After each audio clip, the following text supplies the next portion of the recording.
Senhoras e senhores, bem-vindas e bem-vindos à reunião ordinária do Pleno do Conselho de Desenvolvimento Econômico Social Sustentável da Presidência da República. O Conselho de Desenvolvimento Econômico Social, extinto em 2019, foi criado por lei em 2003. Integrado por representantes da sociedade civil de diversos segmentos, em composição ampla e plural, constituiu exitosa experiência de construção de canais de diálogo do governo com a sociedade. O Conselho será ora retomado com o termo sustentável, de modo a refletir a importância atribuída pelo governo ao combate à mudança do clima e o protagonismo do Brasil em temas ambientais. Além disso, o novo Conselho é mais representativo. Conta com cidadãs e cidadãos de diferentes grupos e classes sociais, maior participação feminina e maior diversidade étnico, racial e territorial. A recriação do Conselho fortalece as instituições e a democracia, buscando representar a sociedade brasileira em toda sua heterogeneidade e complexidade. E agora, neste momento, em posição de respeito, ouviremos a execução do hino nacional.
Estrelas forte, pálido colosso, e o teu futuro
Podem se sentar, por gentileza.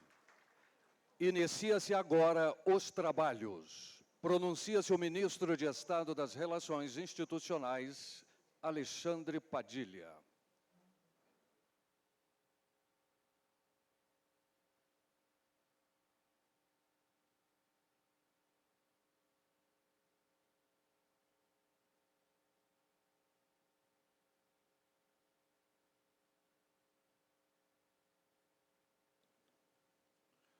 Bom dia a todas, bom dia a todos. Queria começar saudando o excelentíssimo senhor presidente da República, Luiz Inácio Lula da Silva, nossa querida Janja Lula da Silva, agradecer sua presença aqui, seu empenho na participação junto à sociedade civil. Saudar o vice-presidente da República, Geraldo Alckmin. Maria Laura, agradecer por nos receber aqui nesse espaço. Em nome da Maria Laura, que é a secretária-geral do Itamaraty, do Ministério das Relações Exteriores, em nome do ministro-chefe da Casa Civil, Rui Costa, em nome da ministra Simone Tebet, em nome da ministra Marina Silva, em nome do ministro Wellington Dias, do ministro Fernando Haddad, que vão participar das primeiras mesas de debate hoje no Conselho, em nome do ex-ministro Valfrido Maris Guia, quero saudar todos os nossos colegas de governo, os bancos públicos, empresas públicas, ministérios aqui presentes. Quero fazer um agradecimento especial à presidenta do Banco do Brasil, Tarciana, por um apoio decisivo aqui nesse momento de reta final de instalação do Pleno. É um estímulo para os outros bancos, viu, Mercadante, Rita, Paulo Câmara, todos certamente vão ter uma participação e envolvimento muito grande também aqui no nosso Conselho. Fazer um agradecimento especial, já quero fazer aqui, porque durante o almoço nós vamos ter a apresentação do pessoal do Choro Livre, que é do Clube do Choro de Brasília, que fizeram questão de estar aqui conosco. É uma participação voluntária, fizeram questão de estar aqui junto conosco para mostrar um pouco de Brasília para os nossos conselheiros e conselheiras, e dizer com muita alegria, conselheiras e conselheiros, que o Conselhão voltou. E está aqui a Patrícia Aldi, que já foi secretária executiva do Conselho de Desenvolvimento Econômico e Social, está aqui a Estébia Megui, que também foi secretária executiva do Conselho de Desenvolvimento Econômico e Social, em momentos diferentes e governos diferentes. E nós sabemos o quanto era importante o Conselhão voltar. Presidente, o senhor sabe, não foi fácil a gente chegar nessa lista final de mais de 200 nomes. Recebemos mais de 1000 pleitos para estar aqui no Conselho. Viu, Luísa? Então, significa que nós vamos ter um trabalho ao longo do ano e dos próximos anos do Conselho de poder envolver tanta gente que queria voltar a conversar, a dialogar. E eu acho que esses pleitos, essa vontade, a disposição de estar aqui, além de querer participar e aconselhar o presidente da República, o conjunto do governo, interagir com o governo sobre políticas públicas, eu acho também era um desejo que todos tinham de que a gente pudesse, na sociedade brasileira, voltar a dialogar. O Conselhão é, acima de tudo, o espaço do diálogo. Sabemos aqui que podemos ter pensamentos diferentes, propostas diferentes, visões diferentes. Aliás, a diversidade e a diferença foi um grande esforço nosso, do presidente Lula, na composição final dessa primeira lista. Os últimos conselhos que foram criados lá em 2003, nas primeiras experiências do governo do presidente Lula, chegaram no máximo a 10%, 15% de mulheres. Hoje nós estamos, de um lado, com alegria, dizer que nós temos hoje mais de 40% de mulheres aqui no Conselhão.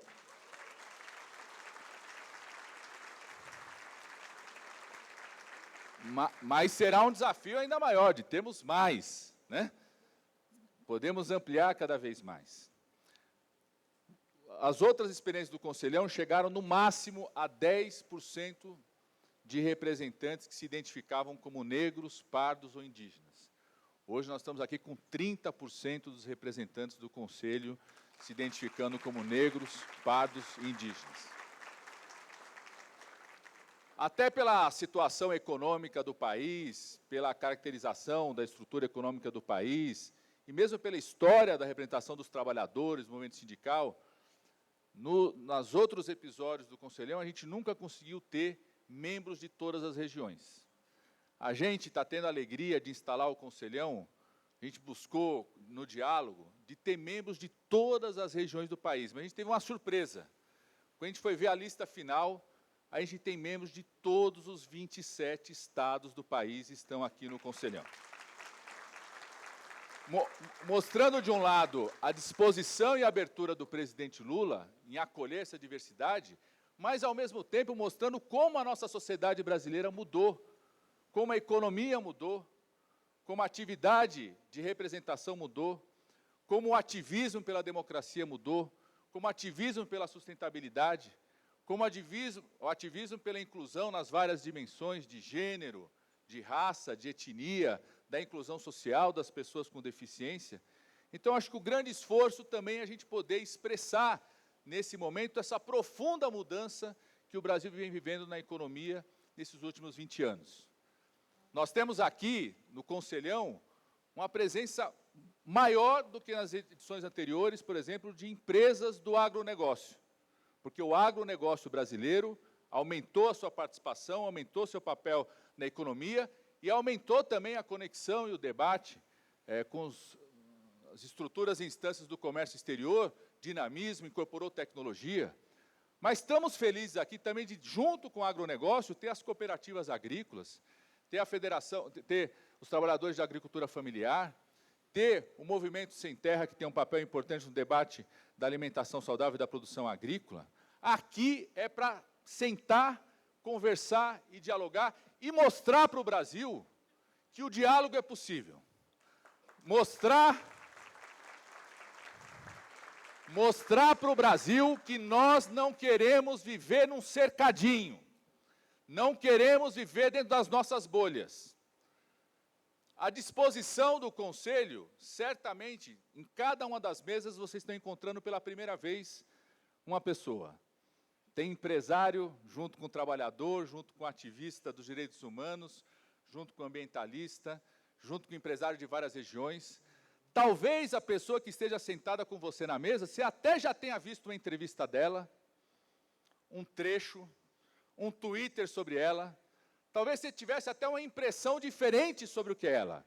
Mas hoje, sentando na mesma mesa, construindo o diálogo, nós vamos poder, através da conversa, do respeito, poder entender, compreender, respeitar quem de fato somos nós, quem de fato são os atores econômicos que estão aqui, quem de fato são os atores do movimento sindical que estão aqui, quem de fato são os ativistas pela democracia e pela sustentabilidade.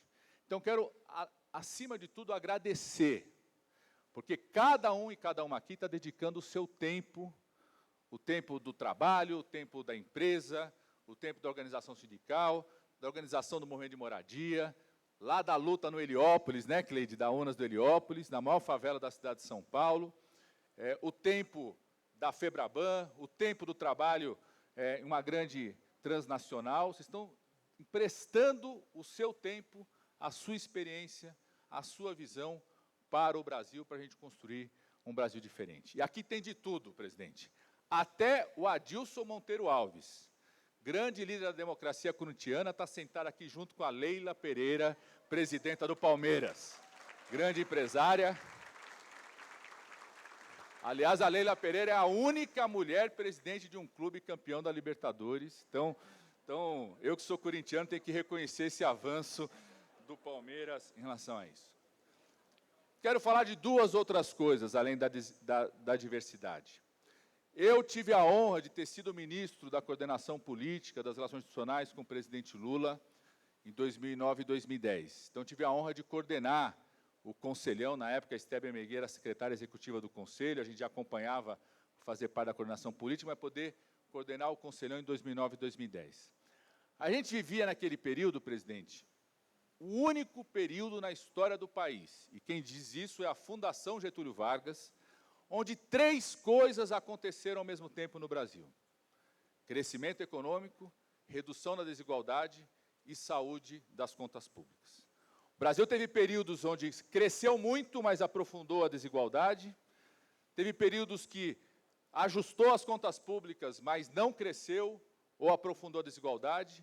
O único período, quem diz isso é a Fundação Getúlio Vargas, aconteceu na história do país, essas três coisas ao mesmo tempo, foi durante os 8 anos do seu primeiro período de mandato no governo do presidente Lula. E ali, em 2009 e 2010, o Conselhão assumiu uma tarefa, uma responsabilidade, que era o seguinte: construir qual que deveria ser a agenda estratégica do país para sustentar aquele ciclo histórico de crescimento que combinava essas três coisas naquele momento. Foram 9 pontos da agenda estratégica. Todos os novos conselheiros vão receber, já receberam, agora é tudo chique, eletrônico. Quero agradecer, inclusive, o pessoal da tecnologia de informação, tem um QR Code, vocês vão poder acompanhar. Vão receber essa agenda de 2009 e 2010.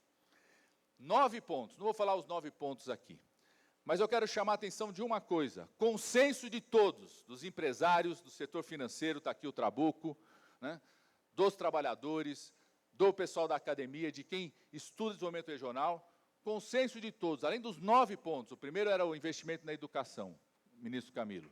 Além desses 9 pontos, ministro Camilo, o consenso de todos que a desigualdade era o principal obstáculo para sustentar um ciclo histórico de crescimento no nosso país. A desigualdade era o principal obstáculo. Esse era o consenso de todos. Desigualdade social, econômica, regional. Na época se falava com muita força de desigualdade de gênero, mas não com tanta intensidade como se fala hoje. Felizmente se entrou na agenda de todos nós. Desigualdade racial. O quanto que isso está presente como desafio nosso para o Conselho. Não à toa, uma das câmaras técnicas permanentes vai ser exatamente o debate da desigualdade, e a nossa primeira-dama fala uma coisa muito pertinente, e a gente já falou, gostaria muito da sua mobilização, agradecer muito a sua disposição para isso, que ela fala o seguinte: nós temos que ir até os territórios. Não adianta construir políticas públicas aqui nacionais sem compreender como que essa desigualdade se expressa ali nos territórios. E eu acho que nós temos uma tarefa enorme. Enquanto o governo, o presidente Lula já colocou isso no centro da agenda, todos nós ministros, os bancos públicos, as empresas, de junto com vocês formularem políticas para enfrentar esse tema da desigualdade, como tema central do nosso obstáculo. Mas eu acho que essa é uma tarefa não só do governo, acho que é uma tarefa de cada um e cada uma aqui. Como que as empresas que têm colocado isso na pauta têm enfrentado a desigualdade nas suas próprias empresas. Desigualdade de gênero, inclusão social, pessoas com deficiência. Como que os sindicatos enfrentam esse tema? Como que os movimentos sociais enfrentam esse tema? Como o conjunto dos ativistas enfrenta esse tema da desigualdade que, lá em 2009 e 2010, apontado pelo Conselhão, e eu acho que assumido por nós, é o principal obstáculo para o enfrentamento das questões no nosso país.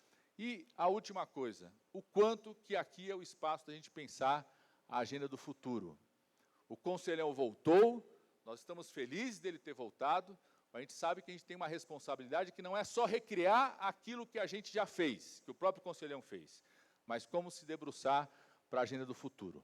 Esse país, né, tem um potencial enorme que todos nós sabemos, reúne potencial econômico, potencial social, cultural, diversidade territorial, está no centro do debate do protagonismo da agenda ambiental da mudança climática no mundo. O presidente Lula faz isso, a ministra Marina Silva faz isso, o conjunto dos ministros assume essa agenda.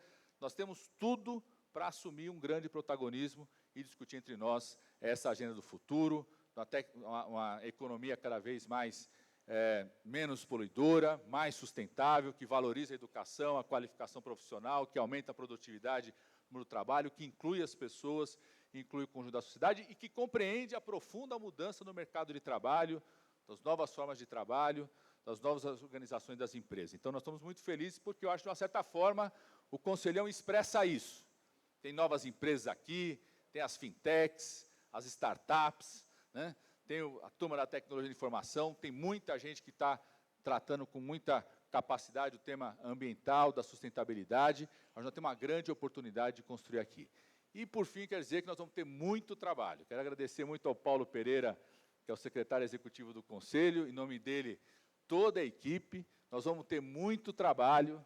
Isso aqui não vai ser só esse pleno, vão ter grupos de trabalho menores para a gente poder conversar, discutir, colóquios menores, assumir temas, grupos de trabalho com tempo para encerrar, com tempo para apresentar a produção, os ministros dispostos a coordenar grupos de trabalho, as empresas públicas. Eu acho que nós temos um grande instrumento, não só para retomar o diálogo, mas para impulsionar um novo ciclo histórico de crescimento no país, que reduza a desigualdade, que faça com que o Brasil volte a crescer e que tenha responsabilidade com as contas públicas e com a sustentabilidade do país. Muito obrigado a todas e todas. Obrigado por estarem aqui e dedicar o seu tempo a ajudar o nosso país. Muito obrigado.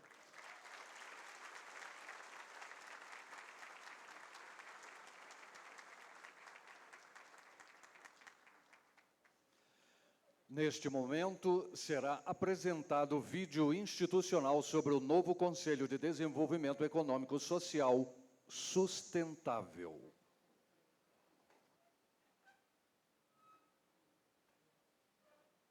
Das pessoas da melhor maneira. As trocas de conhecimento e experiências devem sempre ser ampliadas para que as políticas públicas cheguem a quem precisa, o povo. O Conselho de Desenvolvimento Econômico e Social está de volta. Volta ainda mais eficiente, moderno e com um S a mais de sustentável. Criado em 2003, o famoso Conselhão sempre teve grande importância ao levar demandas da sociedade diretamente ao presidente da República, ajudando na construção de políticas públicas mais eficientes. A gente propõe o cooperativismo como uma política de democratização do acesso ao crédito. A gente estreita essa relação da sociedade com os gestores públicos. Ter esse olhar diverso é muito importante para um país, para um governo. Foi muito rico porque tivemos a oportunidade de levar algumas demandas, algumas questões que acabaram originando políticas públicas mais abrangentes. Era comum ter grupos, delegações ali participando conosco de outros países. Mesmo com 15 anos de trabalho exitoso, em 2019, o Conselho de Desenvolvimento Econômico e Social foi extinto. A ausência do Conselhão nos últimos anos criou um vazio enorme, né? De ausência desse diálogo, dessa proximidade da sociedade com o governo. Não tem como você construir política pública para certos segmentos ou para o segmento social brasileiro sem ouvi-los. Todos perdemos com esse ato, né, que houve. Mas a boa notícia é que ele foi reativado. O Conselhão voltou e voltou ainda melhor. Hoje não dá para se pensar em absolutamente nada na vida sem pensar em sustentabilidade. É a união de vários setores, diversos setores, para reconstruir um país, passar esses desafios em conjunto com o poder público, a gente conseguir ter uma solução de forma coletiva. É importante ouvir opiniões diferentes. Tudo isso é extremamente importante para qualquer governo. Estado, sociedade e mercado dialogando em favor do consenso, em favor do país. Não existe uma economia crescendo sozinha, ela cresce com a participação de vários atores e setores da sociedade. Cada vez mais plural, representativo e com um número recorde de mulheres em sua composição, o novo Conselhão está aí. E é mais uma ação do governo federal em busca da união e reconstrução do Brasil.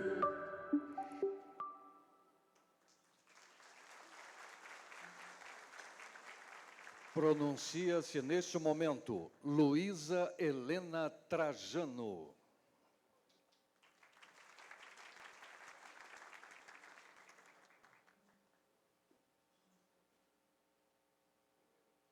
Alô, alô.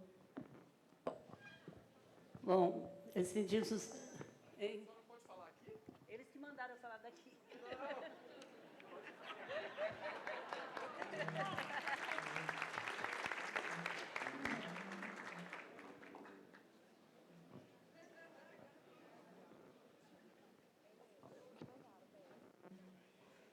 Obrigada. Excelentíssimo senhor presidente, minha querida Janja, meu amigo Geraldo Alckmin, prazer, Silvia, muito obrigado pela casa e o nosso Alexandre Padilha, o qual eu cumprimento. É só 3 minutos, gente, eu não posso fazer formal. Então, eu cumprimento todos os ministros, todas as autoridades, todos os presidentes e conselheiros e conselheiras que estão aqui presentes.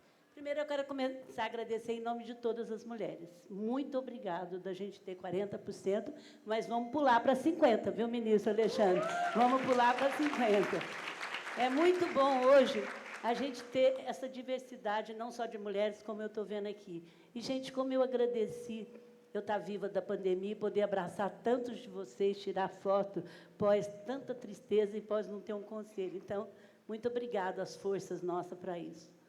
Eu fico pensando, quanta força tem esse grupo aqui, que representa todos os segmentos. É uma força muito grande. Quando a gente criou Unidos pela Vacina, presidente Lula, a gente conseguiu dar mais de 15 milhões de produtos para todos os IBs do Brasil, numa logística maravilhosa. Então, eu quero convocar todos vocês nesse momento. Eu acho muito importante a gente conhecer a ponta, porque aqui tem representantes de toda a nossa ponta. É lá que acontecem as coisas. E essa troca de opinião. Mas eu quero convocar vocês para sair do diagnóstico. Todos nós sabemos que o Brasil precisa. Nós precisamos fazer acontecer, traçar planos, sair da teoria. E é isso que eu queria convocar. E queria me colocar à disposição no Grupo Mulheres do Brasil, com 114 mil mulheres. Antes a gente vai conversar. Você me mandou um bilhete, a gente vai conversar. E nós temos uma causa muito séria para vencer, que eu sei que é uma causa do presidente, mas não é só dele nem dos políticos. A desigualdade social é um câncer que afeta todos os nós. E nós temos obrigação de terminar para já essa desigualdade social. Não dá para você ter mais de 30 milhões de pessoas passando fome e a gente está sobrando o que nós temos. Não dá mais. Isso é uma coisa que não é para o futuro. Eu queria convocar para vocês, para terminar, que não é o futuro, viu, ministro Alexandre? É o Brasil para já. E eu queria, é para já. Nós temos lançado muito, presidente Lula, no Magazine Luiza, o para já. É para fazer, é para já. Está com uma ideia? É para já. Não é o Brasil do futuro, é o Brasil para já. E nós somos capazes, gente. Nós estamos prontos para esse mundo digital. Para esse mundo digital. O brasileiro tem tudo para isso. E o Brasil é o melhor país do mundo, fala a verdade. É só a gente assumir, não ter direita, esquerda. Vamos ter o Brasil. Vamos fazer o Brasil. Chega de diagnóstico e eu convoco todos vocês para o Brasil para já. A nossa força junto. Eu vi tanta gente do sindicato que eu já participei tantas pessoas. Juntos, nós somos muito mais fortes. Muito obrigada. O Brasil para já. Obrigada, obrigada.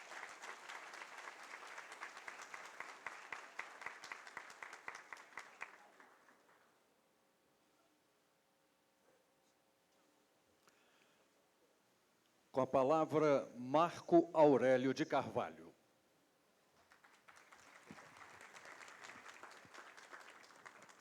Bom dia a todos e a todas, e a todos.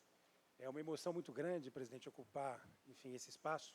Eu queria começar agradecendo, enfim, um honroso convite, né, em meu nome, em nome também de todos os conselheiros, e cumprimentar a mesa, na sua figura, nosso querido presidente Lula, na figura da nossa primeira e querida dama, Janja Lula da Silva, do nosso vice-presidente e querido Geraldo Alckmin, e tomar a liberdade de cumprimentar as demais autoridades na figura do meu chefe aqui, o ministro Alexandre Padilha, né?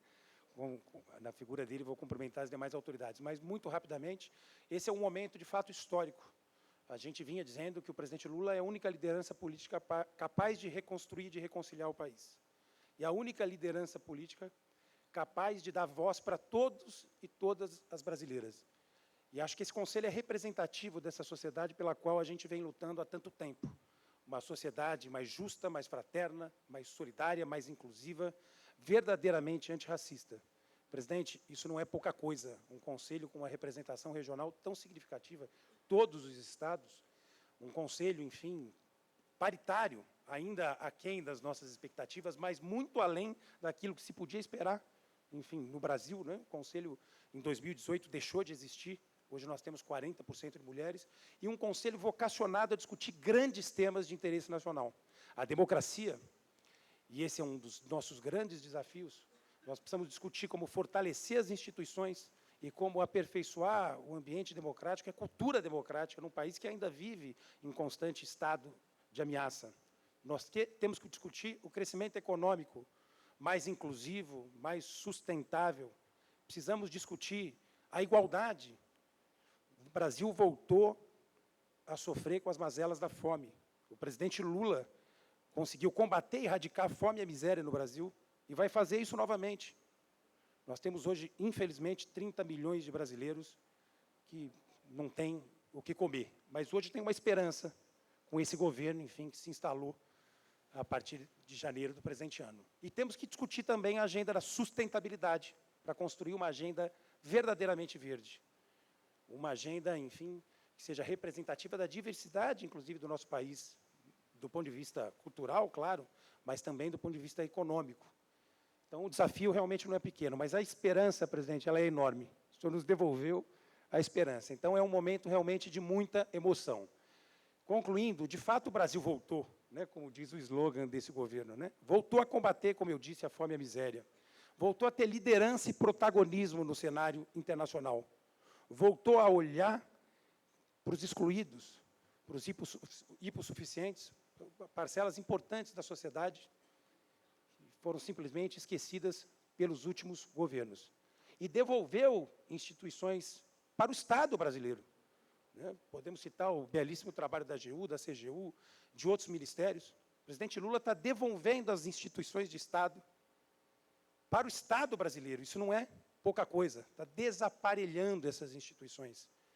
Nós temos realmente muito motivo para comemorar. Então, eu queria agradecer, para finalizar, e dizer que é uma honra, uma alegria enorme, e mais do que isso, ministro Padilha, é uma responsabilidade de cada um de nós, porque nós vamos estar juntos nesse processo de reconstrução e de reconciliação do país sob a liderança do nosso querido e amado presidente Lula. Muito obrigado.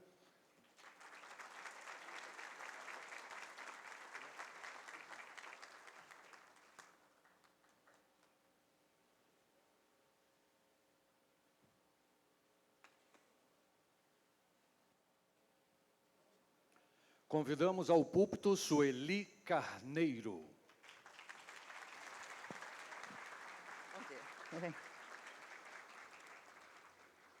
Ok. Bom dia a todas, todos e todes. Senhor presidente, brasileiras e brasileiros de todos os quadrantes de nosso país gostariam de ter a oportunidade que me está sendo dada nesse momento de expressar a nossa gratidão por nos retirar do reino das trevas em que estivemos confinados por longos 4 anos. Você foi a nossa bala de prata e não falhou. Você não nos faltou. Obrigada, presidente Lula, por nos devolver a esperança de que outro país é possível e que nele a superação da vergonhosa desigualdade racial promovida pelo racismo e a discriminação serão efetivamente combatidas.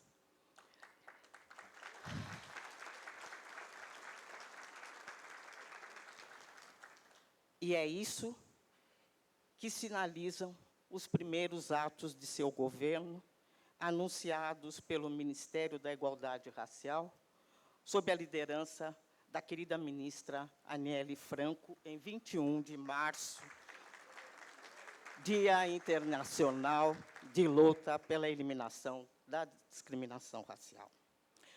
Falo intencionalmente em desigualdades raciais, por ser uma noção que as vítimas de Gilberto Freire, saudosas do mito da democracia racial, costumam evitar. Mas falo, sobretudo, porque os diferentes índices de desenvolvimento humano encontrados para brancos e negros no Brasil refletem a coexistência no mesmo território de 2 países apartados racialmente, sendo o IDH das pessoas brancas compatíveis aos de países desenvolvidos como a Bélgica e o IDH das pessoas negras abaixo dos países em desenvolvimento. Então, senhor presidente, No país de onde eu venho, jovens estão expostos ao genocídio pela ação ou omissão do Estado. No país de onde eu venho, mulheres negras apresentam crescimento exponencial de casos de feminicídio. No país de onde eu venho, a fome voltou a golpear a dignidade humana das pessoas. Do país onde eu venho, balas perdidas só encontram corpos de crianças negras privadas do direito de frequentar a escola pela violência cotidiana.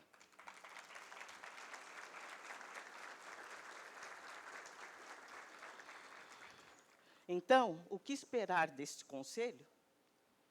Ele me parece um locus privilegiado para discutirmos essa série de questões que desafiam o nosso futuro como nação. E a primeira delas é eticamente aceitável persistir num projeto de país que não se importa em deixar para trás, no seu processo de desenvolvimento, a maior parte de sua população? Esse modelo de desenvolvimento desigual que caracteriza a nossa história é capaz de fazer o Brasil adentrar ao rol das nações desenvolvidas e civilizadas, ou estamos satisfeitos em ter ilhas de modernidade e prosperidade cercadas de atraso e indigência humana por todos os lados? Se não, estamos dispostos a pagar o preço necessário a uma mudança estrutural de desenvolvimento econômico e social sustentável que pressuponha a correção e a reparação de injustiças históricas e contemporâneas persistentes em nossa sociedade em prol da efetivação da cidadania para todas, todos e todes?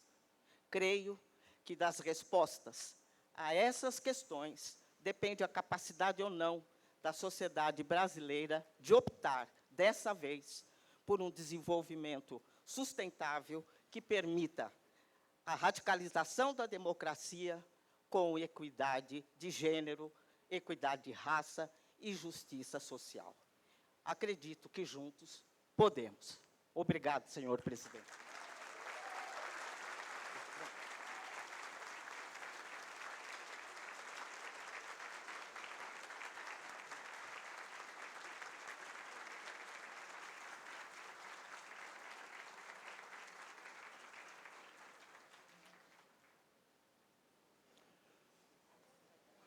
Fará uso da palavra agora Rubens Ometo.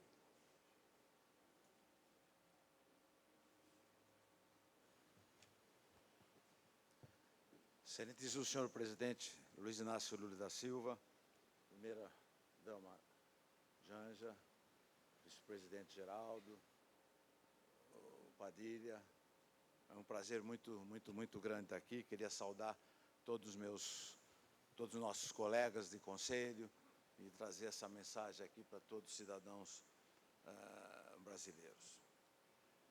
E é um grande prazer trabalhar nesse grupo, com os temas fundamentais para o crescimento do nosso Brasil, de forma sustentável, e aproveitar a oportunidade da transição energética e, com isso, melhorar a qualidade de vida dos brasileiros e brasileiras. Nossa visão, o futuro é verde e digital. A minha linguagem como engenheiro é um pouco mais direta. Eu quero dizer que eu endosso plenamente tudo que foi discutido e disposto aqui, mas não quero ser repetitivo. Eu gostaria de começar colocando que o Brasil está diante de uma oportunidade única, que é de se posicionar como uma potência verde e destravar a riqueza natural do nosso país, com mais energia renovável, mais mineração sustentável, mais agricultura sustentável, mais crédito de carbono, mais biomassa e etc.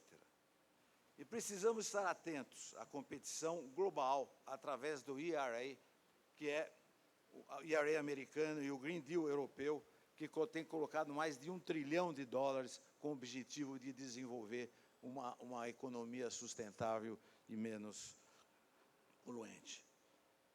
E estou muito feliz com o projeto que o ministro Alexandre Silveira, com o suporte do ministro Haddad e ainda com o apoio do presidente do BNDES, o Mercadante, estão desenvolvendo para acelerar projetos em áreas-chave para o desenvolvimento do país, utilizando toda a potência de créditos e débitos fiscais que existem hoje no balanço dos governos federais, do governo federal e dos governos estaduais. Isso está encalhado, isso pode ser usado como moeda para que a gente possa competir com esses outros incentivos europeus e americanos.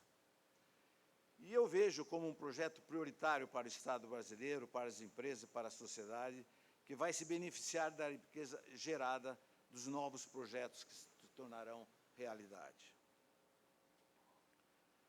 A forma de garantir que a agenda de crescimento aconteça e aproveite essa oportunidade única é fundamental que 3 pontos sejam implementados.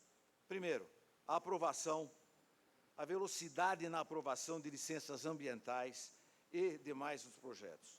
Somos muito mais lentos que o resto do mundo e precisamos avançar nesse ponto.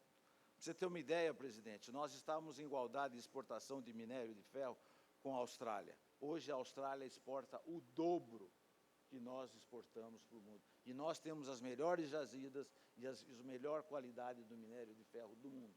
Por problemas burocráticos e de licenciamento, isso tem prejudicado a nossa capacidade de exportação. Outra coisa que é importantíssima é a estabilidade e segurança jurídica e regulatória. Tenho grande preocupação com discussões em curso sobre o passado. Qualquer mudança é possível e aceitável, mas precisamos construir transições e garantir previsibilidade sobre decisões tomadas com as regras do jogo claras e evidentes. É muito difícil você jogar se você muda as regras do jogo no meio do jogo.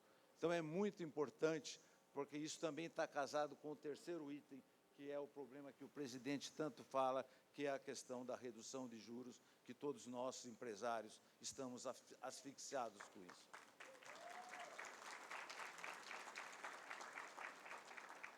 A redução dos juros não virá somente com a aprovação do arcabouço fiscal, ela realmente é exagerada, isso é uma discussão ampla, eu não quero voltar a falar isso, mas eu quero dizer ao presidente que sou seu parceiro nessa discussão, mas a segurança jurídica é fundamental para que venham investimentos do exterior e para nós, empreendedores e empresários, tenhamos confiança de investir ainda mais no nosso país.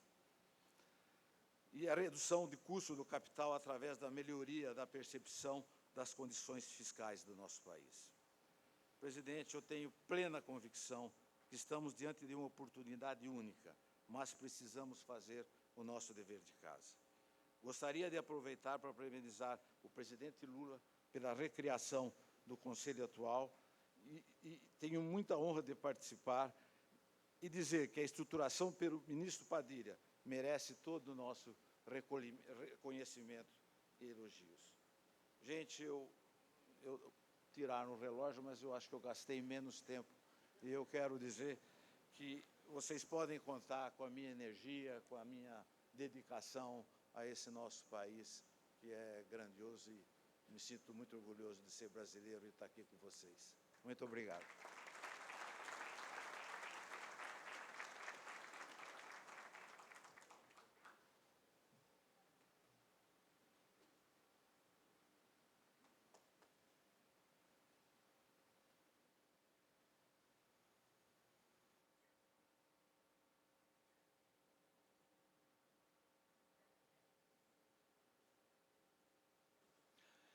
Agora, Juvândia Moreira fará uso da palavra.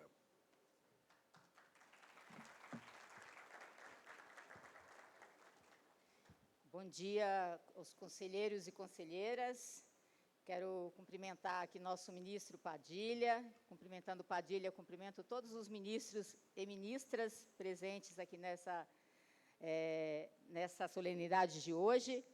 Queria cumprimentar a nossa primeira-dama, a companheira Janja. Prazer te ver aqui, Janja.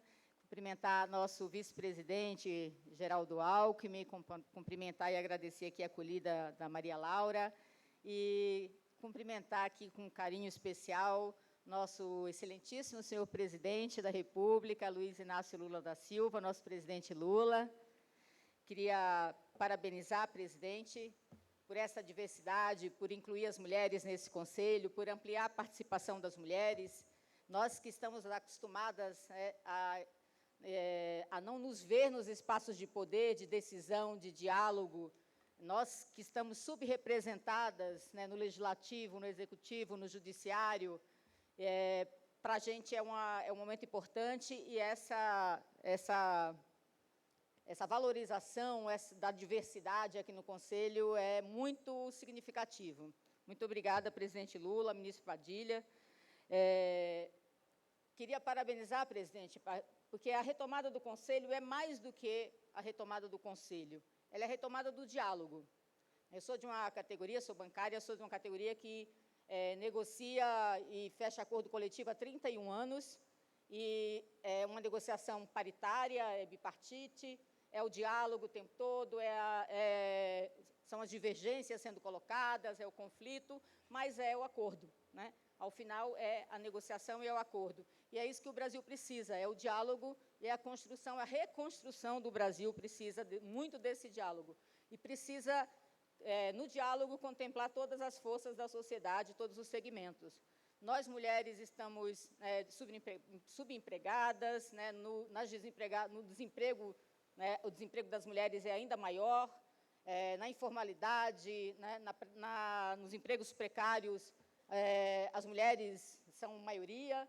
Então, é fundamental nós pensarmos na retomada, né, do crescimento econômico, da geração de emprego e renda, mas com a inclusão, né, e com o fim das desigualdades, tanto de gênero quanto de raça, né, e todo tipo de desigualdade, porque a gente não pode querer pensar e viver numa nação, num país, que seja tão desigual quanto a gente está vivendo hoje. Nós, do movimento social, presidente, há 7 anos, basicamente, não somos recebidos aqui no Palácio do Planalto, no governo, né, nos fóruns de negociação. Vivemos um ataque muito grande à democracia, né, uma intolerância muito grande, uma exclusão de parte da sociedade do diálogo e da construção. Então, esse espaço aqui é muito importante para a gente, para, né, dialogar sobre as nossas pautas. E eu queria finalizar aqui, presidente, fazendo repudiando essa decisão que o Banco Central tomou no dia de ontem, de manter as taxas de juros e toda a sinalização de que não vai baixar tão cedo, porque isso inibe o investimento produtivo, isso inibe a geração de emprego e renda, isso depõe contra o Brasil, e o que nós precisamos é o contrário, geração de emprego e renda, investimento produtivo, crédito, fortalecer, né, o emprego e tirar o nosso Brasil, os brasileiros da miséria, da fome, da desigualdade, em especial as mulheres e os negros e negras. Obrigada, presidente, por esse espaço, parabéns aí pela diversidade, por incluir as mulheres no Conselho.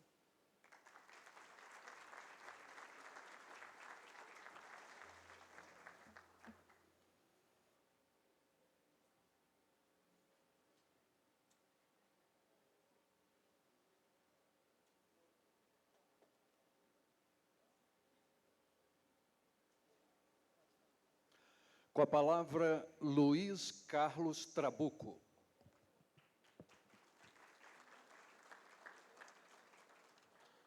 Minhas senhoras e meus senhores, bom dia.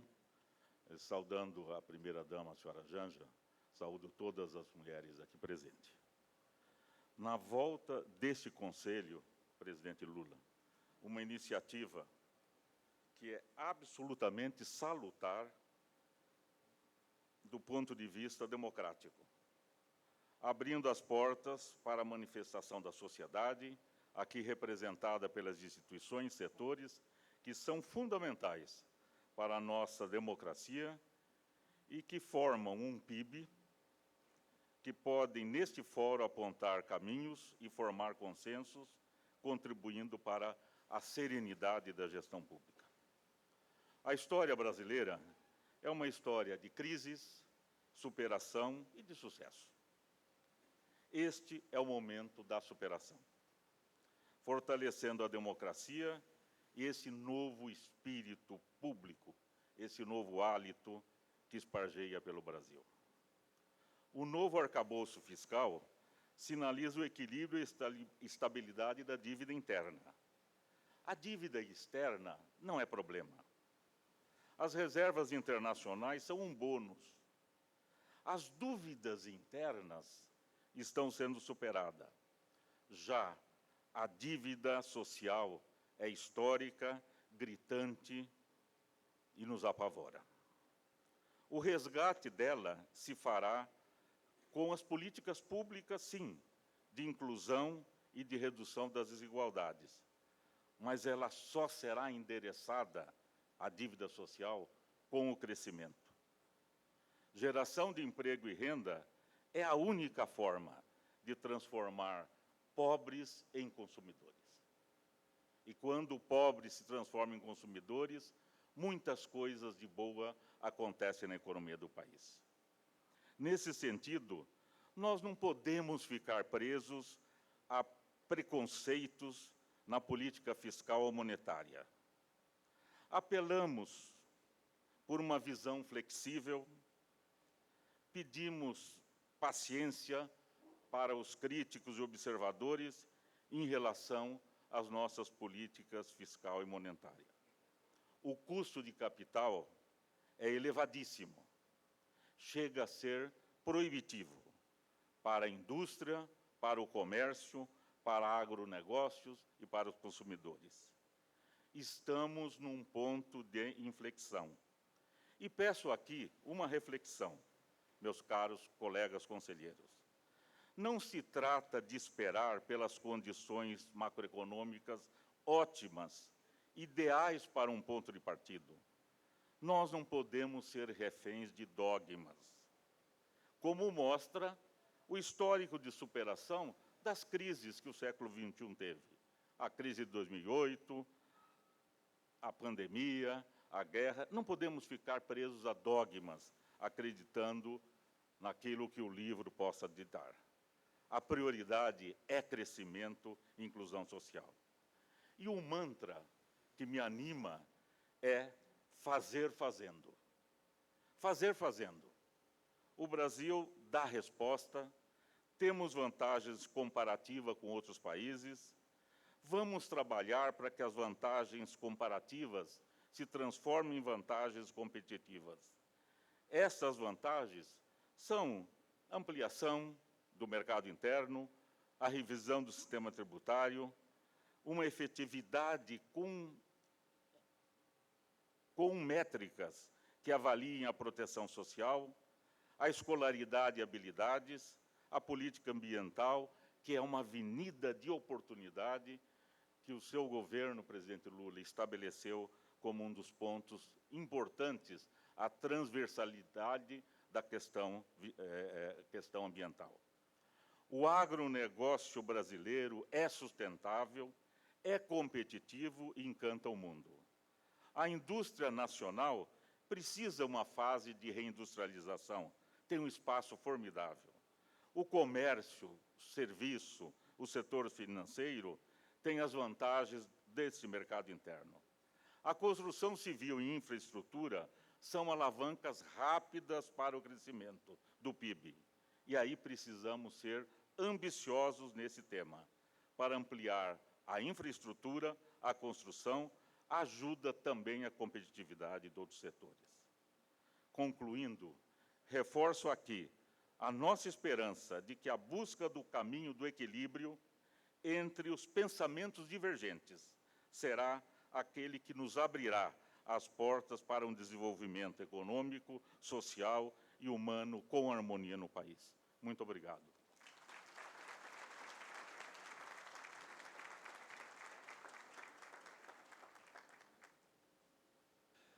Neste momento, Tereza Vendramini fará uso da palavra.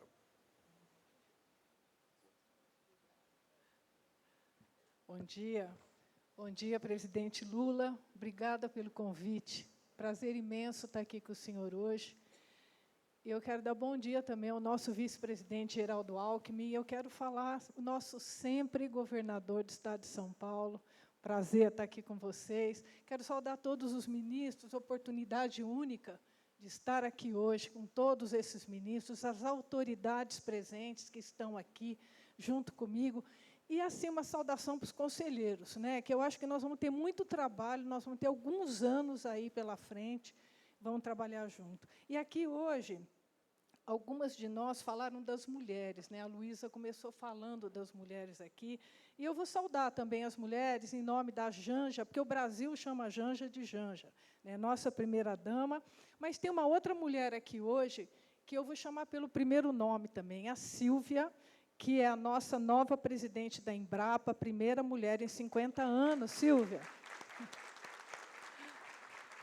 estou com você.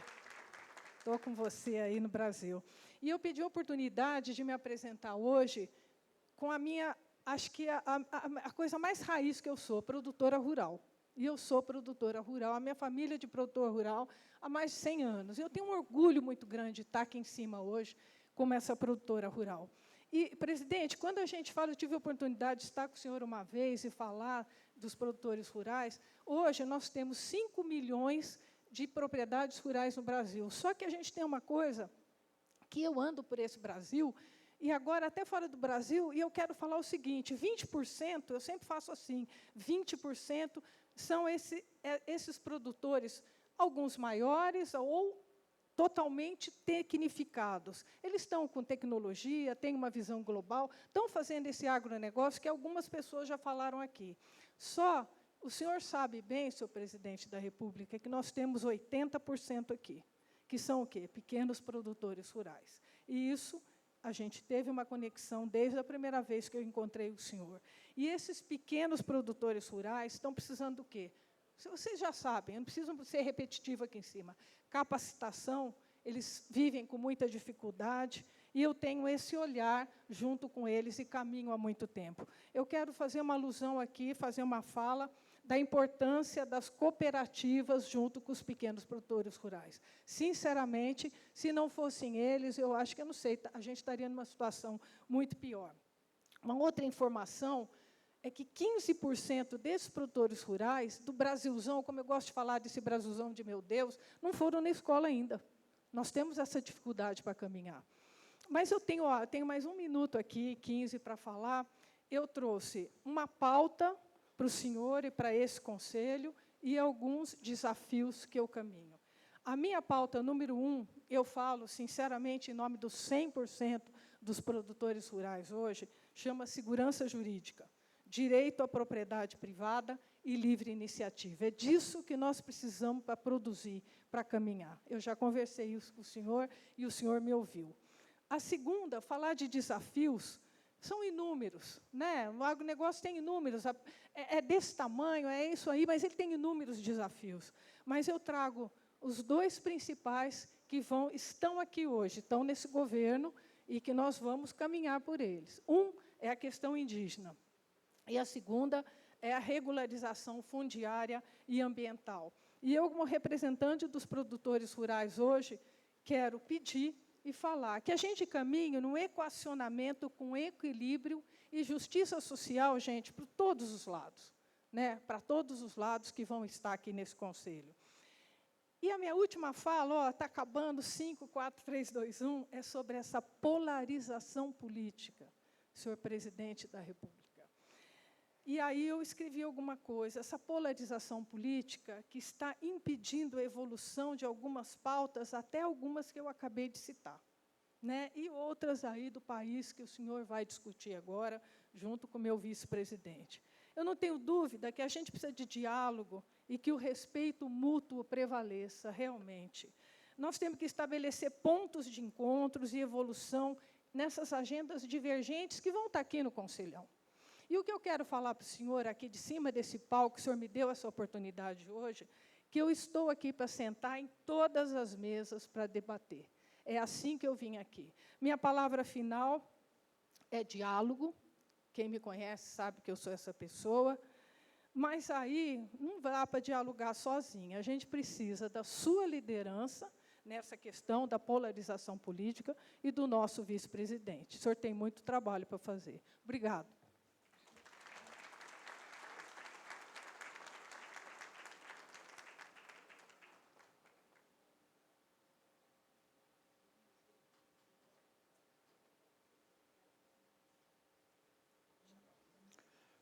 Com a palavra, Kleber Caripuna.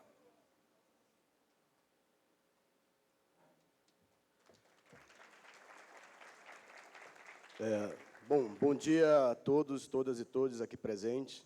Em nome da primeira-dama, senhora Janja, cumprimentar todas as mulheres, e parabenizar pela ampliação na participação nesse nosso conselho.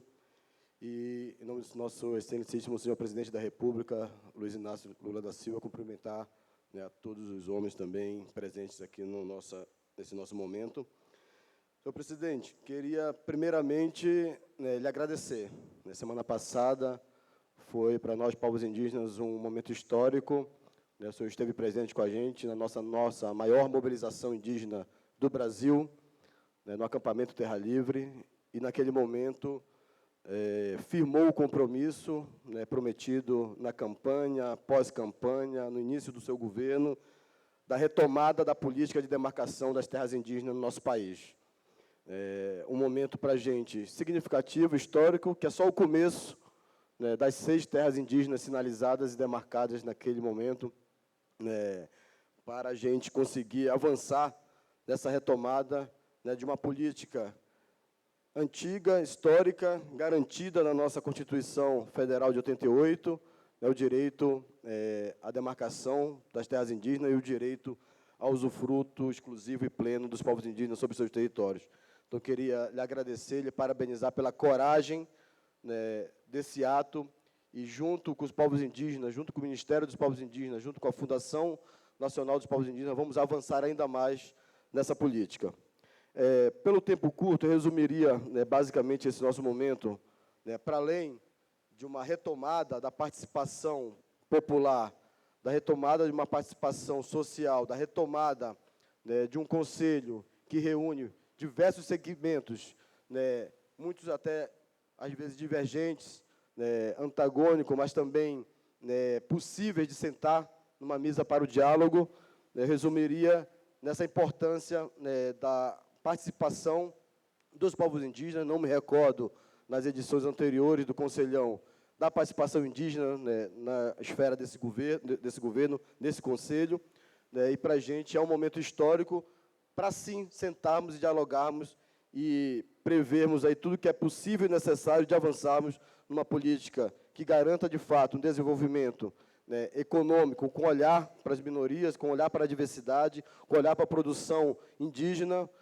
social, com esse olhar para os povos indígenas e todos os direitos sociais, e a gestão territorial e ambiental das terras indígenas, e sustentável, que é uma bandeira de luta do movimento indígena, dos povos indígenas, histórica, e as terras indígenas que estão aí demarcadas já comprovam isso numericamente, e as que venham a ser demarcadas poderão contribuir muito mais ainda para esse processo de sustentabilidade, a garantia do avanço da economia, com a participação de todos. E aqui, finalizando, dialogar, que é possível, sim, como o senhor mesmo trouxe no seu discurso, tanto na campanha e também na abertura desse governo, desse seu terceiro mandato, a possibilidade, sim, de termos garantidos os direitos territoriais, a demarcação das terras, com o avanço também da produção do agronegócio sustentável e responsável, a importância desse setor para o país, mas também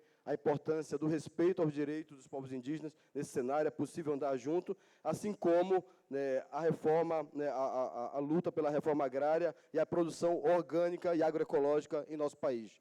É possível sentarmos e dialogarmos e avançarmos para que todos os direitos sociais e a sustentabilidade sejam garantidos nesse processo, e esse Conselho tem um papel fundamental nesse sentido, e nós, povos indígenas, como diz um trechinho pequeno do nosso hino nacional, verás que um filho teu não foge à luta, e os povos originários estarão aqui, junto com o senhor, junto com todos, não fugindo à luta e mostrando que é possível a reconstrução do nosso país com a participação de todos. Muito obrigado.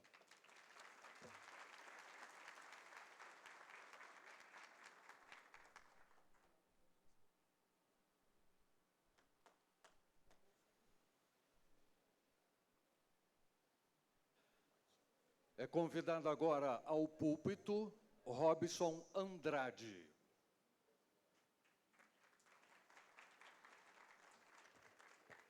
Bom dia a todas, a todos. Presidente, excelentíssimo presidente, senhor Lula, prazer, e eu lhe agradeço pelo convite de participando desse fórum tão importante. Vice-presidente Geraldo Alckmin, senhora Janja Lula da Silva, ministro Alexandre Padilha, prazer e também estar aqui, lhe agradeço também por esse convite. E, presidente, eu quero começar agradecendo e lhe parabenizando pela recriação do fórum, desse Conselho de Desenvolvimento Econômico, Social Sustentável, que tem uma importância fundamental para ajudar e contribuir com o vosso governo na construção de um país que todos nós desejamos. Acho que esse fórum, da forma como foi recriado, certamente terá, na representatividade de toda a sociedade brasileira, as condições ideais para lhe propor propostas, ajuda, trabalharmos juntos com o seu governo, para que realmente o Brasil possa crescer e desenvolver. Eu queria, presidente, dizer que a gente no Brasil tem prioridades demais, tem muitas prioridades. E imagina as dificuldades na escolha dessas prioridades, quais são as mais importantes. A meu ver, a principal prioridade é acabar com a pobreza no Brasil. Essa deveria ser o foco e o endereço de todos nós para melhorar a qualidade de vida, dar ao cidadão brasileiro o acesso à educação, acesso à saúde adequado, saudável, que o cidadão brasileiro possa ter empregos com dignidade e, através do emprego e da dignidade, ter uma qualidade de vida adequada e ter condições de lazer, de educação das suas famílias. Mas eu vejo que tudo isso só é possível através do crescimento econômico, que é através do crescimento que nós vamos gerar empregos de qualidade, gerar crescimento sustentável e fazer com que a educação, a saúde possa chegar a todos os cidadãos brasileiros. E, além do crescimento, e para esse crescimento, nós precisamos dos investimentos, né, das políticas públicas adequadas. Eu vejo hoje, presidente, na taxa de juros que nós temos no Brasil, é impossível você investir, trabalhar, produzir e ter bens disponíveis ao custo adequado para a população brasileira. Nós precisamos de uma reforma tributária que está caminhando, que o governo de Vossa Excelência está conduzindo, caminhando essa reforma da reforma tributária. Um ambiente de negócios com segurança jurídica que permita a todos os setores da economia de terem o desenvolvimento e o investimento que o Brasil precisa. E, em nome da indústria, presidente, a indústria brasileira representa hoje 23% do PIB brasileiro. Nós temos mais de 10 milhões de empregos formais com carteira assinada. Nesses 23%, a indústria brasileira é que paga mais impostos no Brasil. Nós pagamos 34% dos impostos federais são pagos pela indústria. Os investimentos em inovação no Brasil, mais de 60% são feitos pelos empresários da indústria brasileira. E as exportações, considerando Petrobras, mineração, representam da indústria 70% das exportações brasileiras. E eu queria me congratular com o vosso governo, porque, pela primeira vez em muitos anos, eu já não me lembro mais de quanto tempo, nós temos hoje o vice-presidente Alckmin como ministro da Indústria e do Desenvolvimento, está empenhadíssimo em fazer com a retomada da indústria que nós tantos desejamos e que ele tem dado um nome importante, neoindústria, então isso está até já motivando a todos. Um aliado hoje, como o ministro Fernando Haddad, que entende as questões da indústria, que tem discutido as principais questões, e o presidente do BNDES, o Mercadante, Aloysio Mercadante. Então, nesses três, nós temos depositado muita confiança.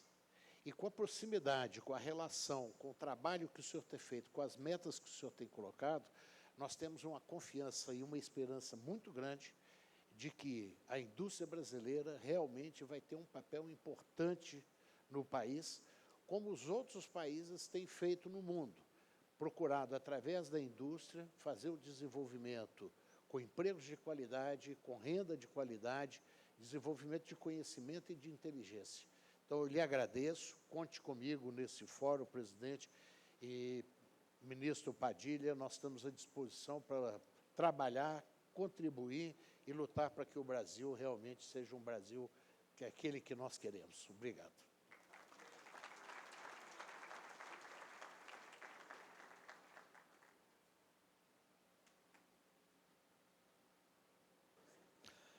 Ouviremos agora Marcel Fukayama.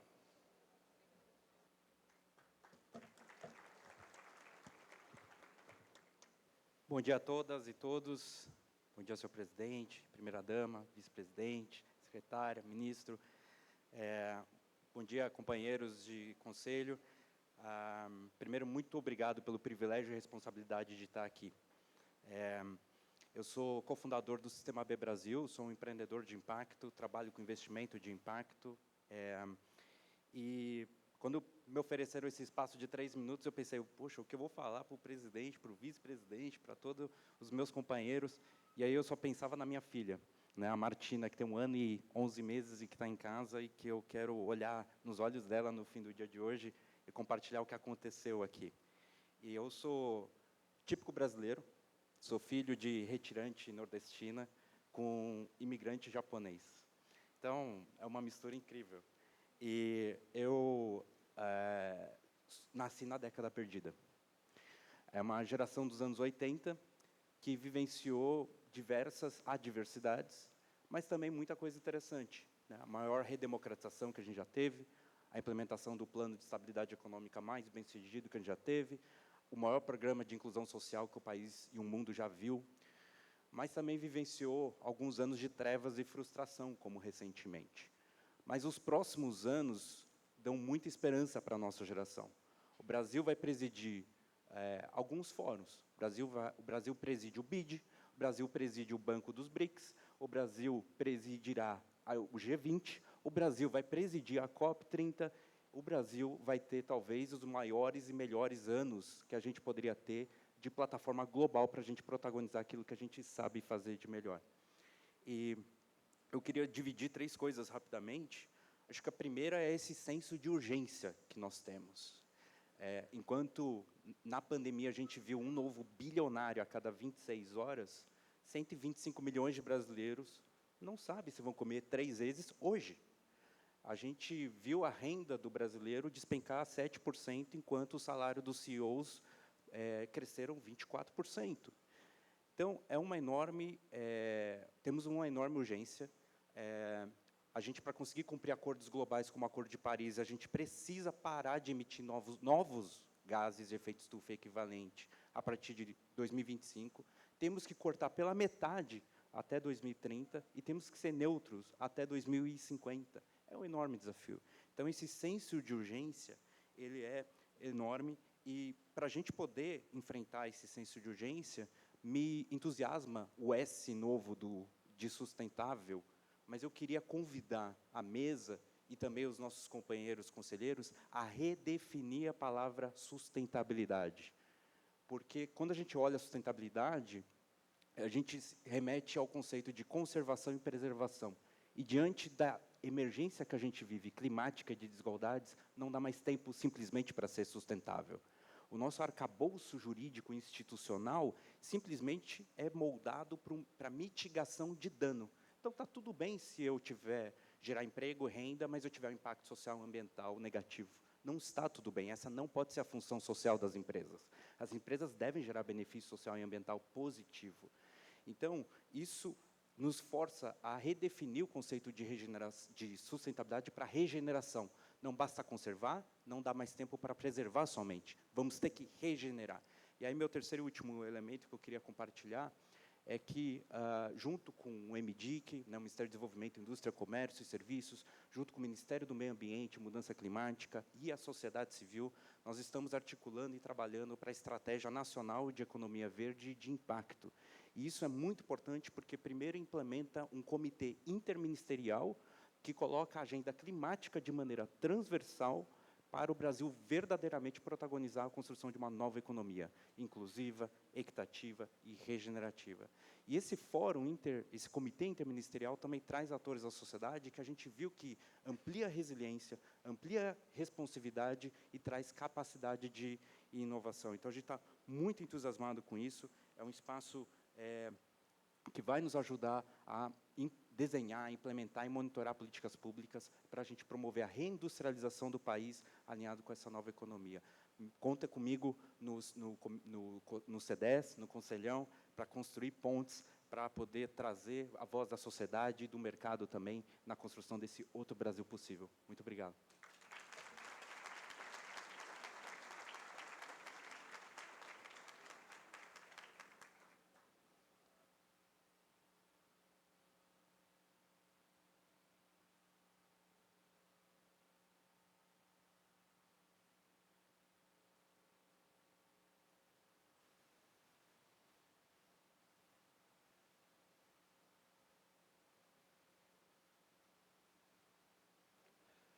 Senhoras e senhores, neste momento, o senhor presidente da República assina o decreto que formaliza a nomeação das conselheiras e conselheiros do Conselho de Desenvolvimento Econômico Social Sustentável.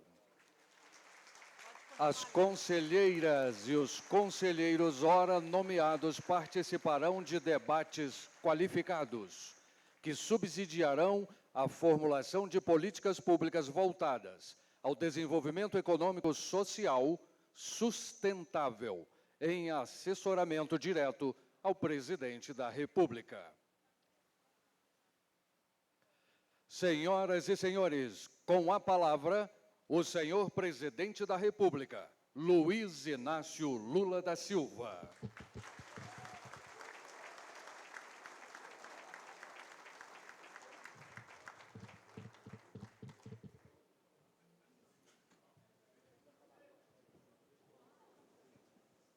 Não, só o presidente pediu aqui para esclarecer para todo mundo que o nosso vice-presidente Alckmin, ministro do Desenvolvimento, Indústria e Comércio, não vai falar agora, porque ele vai falar à tarde, logo depois, tá certo? O Alckmin pedindo aqui, então ele vai... Os senhores sabem que depois do almoço, que vai ser aqui mesmo nesse espaço, nós vamos começar a mesa, que vai ter participação dos ministros, coordenada aqui pelo nosso vice-presidente Geraldo Alckmin, ministro Haddad, ministra Simone Tebet, ministra Marina Silva, ministro Wellington, além da participação dos conselheiros e conselheiras. Vou continuar enrolando aqui enquanto o presidente cumprimenta a todos. Está falando com a SECOM ali. Senhor presidente.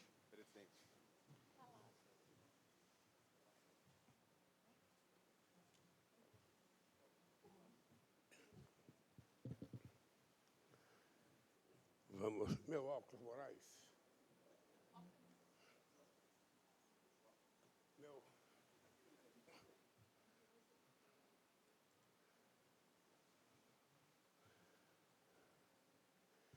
Bem,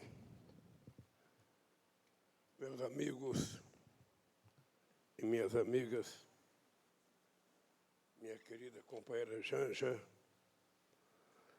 meu caro companheiro Geraldo Alckmin, vice-presidente da República, nossa querida embaixadora Maria Laura da Rocha, que é a primeira mulher a assumir a Secretaria-Geral do Itamaraty.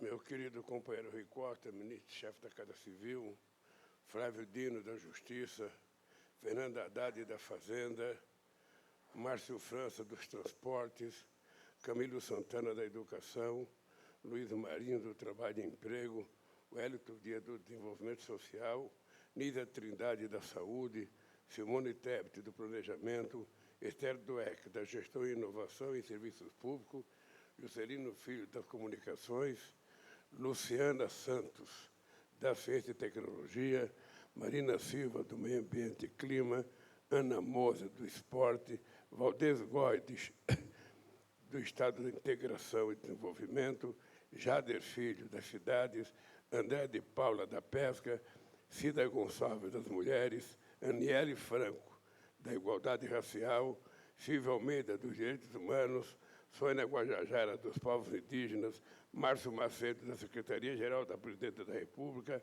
Paulo Pimenta, da Secretaria de Comunicação Social, Jorge Messias, da Advocacia Geral da União, Vinícius Carvalho, da Controladoria Geral da União, e companheiras presidente e presidente de bancos públicos estatais, Tarciana Medeiros, do Banco do Brasil, Rita Serrano, da Caixa Econômica, a Luísa Mercadante, do BNDES, Jean Paul, companheiro presidente da Petrobras.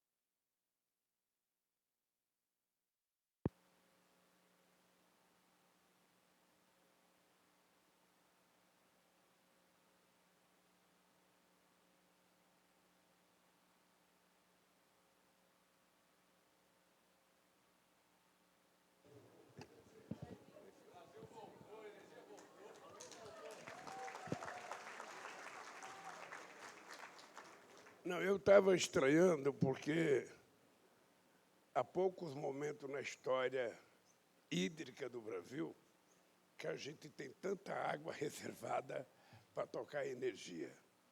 Tem gente até pedindo para não chover mais em algumas regiões. E faltar energia justo na hora que eu vou falar. Eu falei, isso aqui é boicote. Eu não sei se eu falo senhores ou senhoras, se eu falo amigos ou amigas. Eu vou criar o hábito de tratar vocês de companheiros e companheiras. Porque daqui para frente a gente vai sentar juntos com pessoas que a gente pensa diferente ideologicamente, pensa diferente economicamente e pensa diferente sobre várias outras coisas. Mas a riqueza da democracia é exatamente essa. É a gente não ser igual. Imagina se todo mundo fosse igual. Pensasse a mesma coisa, falasse a mesma coisa, o mundo não teria graça. Isso aqui é um espelho para a sociedade que nós estamos criando nesse momento. Vai depender muito de nós o futuro que, na minha opinião, chegou depois das eleições. Esse país viveu momentos de trevas. Eu tenho 77 anos e eu nunca tinha vivido um momento de tanta esculhambação da democracia como aconteceu nesse país. Era um momento em que ministro da Suprema Corte não podia sair na rua, não podia ir no restaurante, deputado não podia pegar um avião, a classe política totalmente desmoralizada e a xenofobia tomando conta das coisas, crianças ofendidas nas escolas, bullying para tudo que é lado, ofensas, até chegarmos à violência com morte entre pessoas que discordavam politicamente. Eu sei o papel do conselhão no outro governo e tenho muita convicção do que vai ser o conselho daqui para frente. Antes de eu ler o meu discurso, e o meu discurso escrito é para não cometer nenhuma gafe e amanhã não ser a notícia mais falada na rede, que de social tem pouca coisa e de digital, sabe, tem muita coisa, e tem muita coisa boa e muita coisa ruim. E minha mãe sempre dizia que é preciso tomar cuidado, porque a mentira sempre tem uma velocidade maior do que a verdade. Porque a verdade você tem que explicar, a mentira não. Você mentiu, acabou. Mas a verdade você tem que convencer as pessoas de que aquilo é verdade. Por isso, nós, os mais velhos, aprendemos em casa que a mentira voa e a verdade anda. Essa é uma das práticas que nós temos.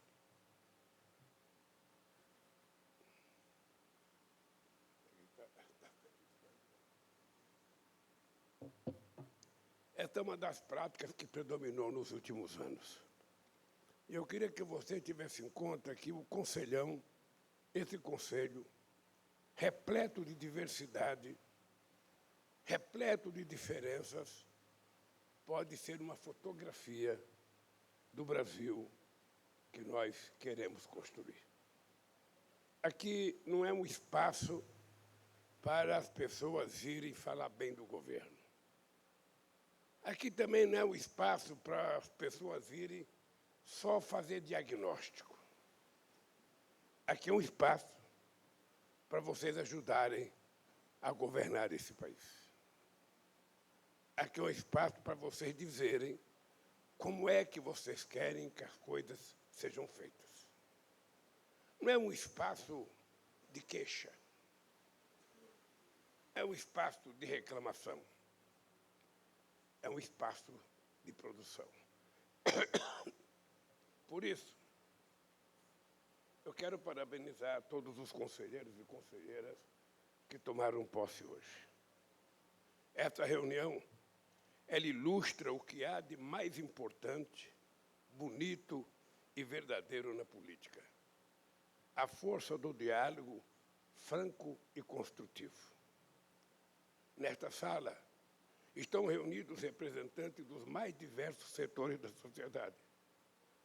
Juntos, vocês formam o Brasil real. Mas o que vemos aqui hoje não é apenas o retrato do Brasil que somos, mas também o retrato do Brasil que queremos ser. Estou falando de um Brasil no qual o diálogo e a busca de consensos serão sempre mais fortes que o ódio e as tentativas fracassadas de desunir o país. Um Brasil no qual as diferenças são postas na mesa e debatidas com serenidade, em vez de se transformar em discussões raivosas na internet. Um país que busca a aproximação entre os diferentes e não a demonização daquele que não é igual. Um Brasil no qual as decisões mais importantes para o futuro do país são tomadas à luz do dia, face a face, olho no olho. Minhas amigas e meus amigos, um país, antes de tudo, democrático.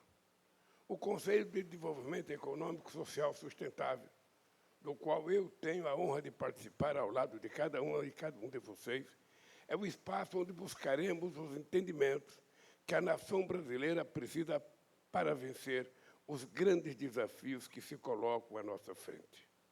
Esses desafios são muitos e são urgentes. Para que sejam superados de uma vez por todas, precisamos do engajamento da sociedade como um todo. Estou falando do desafio da fome, que, por conta do descaso do governo anterior, voltou a assombrar o dia a dia de milhões de brasileiros. Vocês sabem que não é compreensível um país que tem 5 milhões de propriedades rurais, como disse a nossa companheira, dos quais 4.650.000 são de propriedades até 100 hectares, um país que pode ser o maior produtor de grão do mundo, não tem explicação que a gente seja o terceiro maior produtor de alimento do mundo, o primeiro produtor de proteína animal, e a gente tenha pessoas passando fome, pessoas comprando um pé de frango, porque eu não posso comprar meio quilo de frango. Isso não é economicamente explicável, não é socialmente explicável. Isso demonstra o tipo de sociedade que nós somos. Porque por todas as crises que nós passamos, a gente percebe que o Brasil sai da crise, que o Brasil pode crescer. A gente deu demonstrações de que o Brasil chegou a ser a 6ª economia do mundo. O Brasil chegou a ser protagonista internacional em que pouca coisa se discutia, na questão do clima, nada se discutia sem ouvir o Brasil, embora muitas vezes não levasse a sério aquilo que o Brasil falava.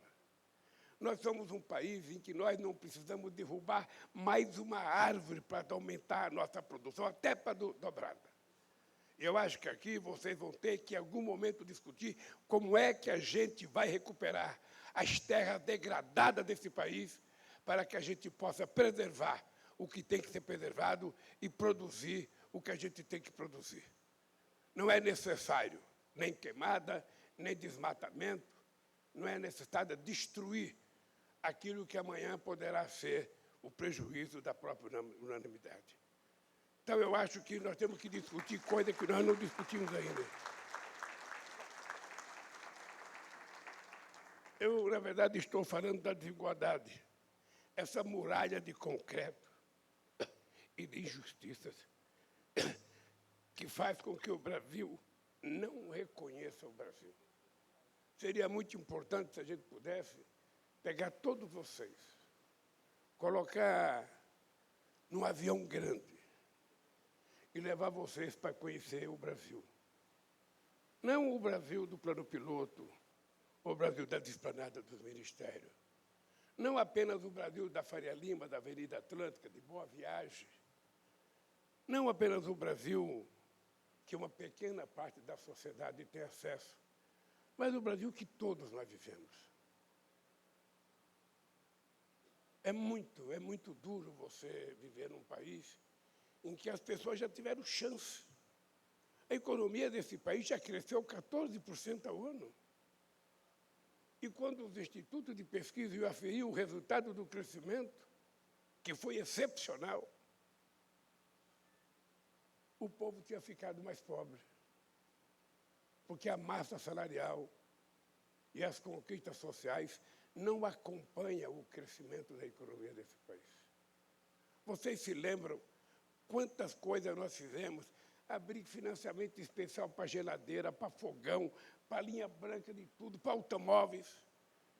A fábrica de automóvel não está vendendo bem, mas qual é o pobre que pode comprar um carro popular por R$90 mil?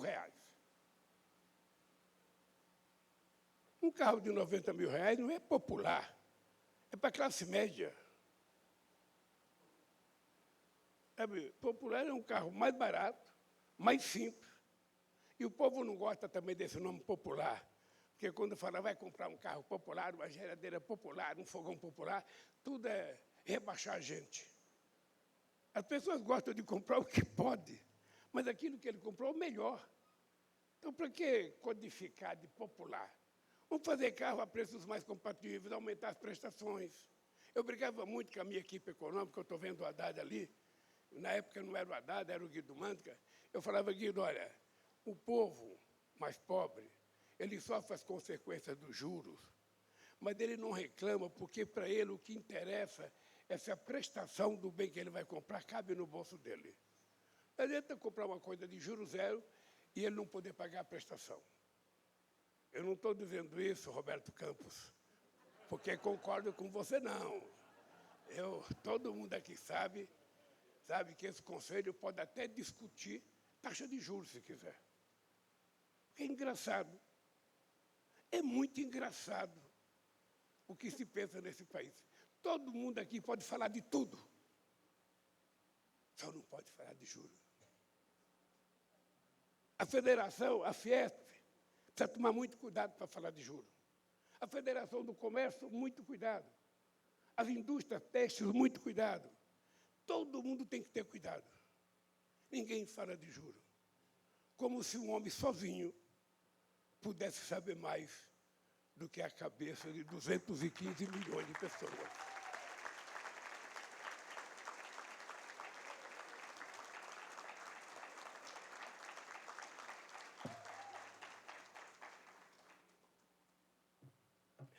Veremos de melhorar.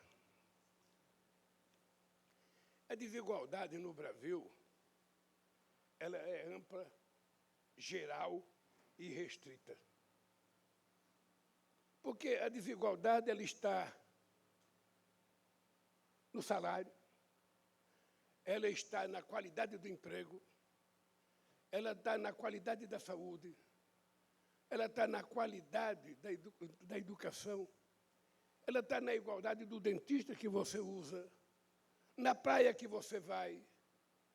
Até a praia, que é um bem público mais democrático do planeta Terra, sabe, que é o espaço de todo mundo, muitas vezes as pessoas pobres não têm condições de ter acesso à praia. E, se forem muito, vão dizer, sabe, que é um arrastão. Como é que a gente faz para melhorar esse país?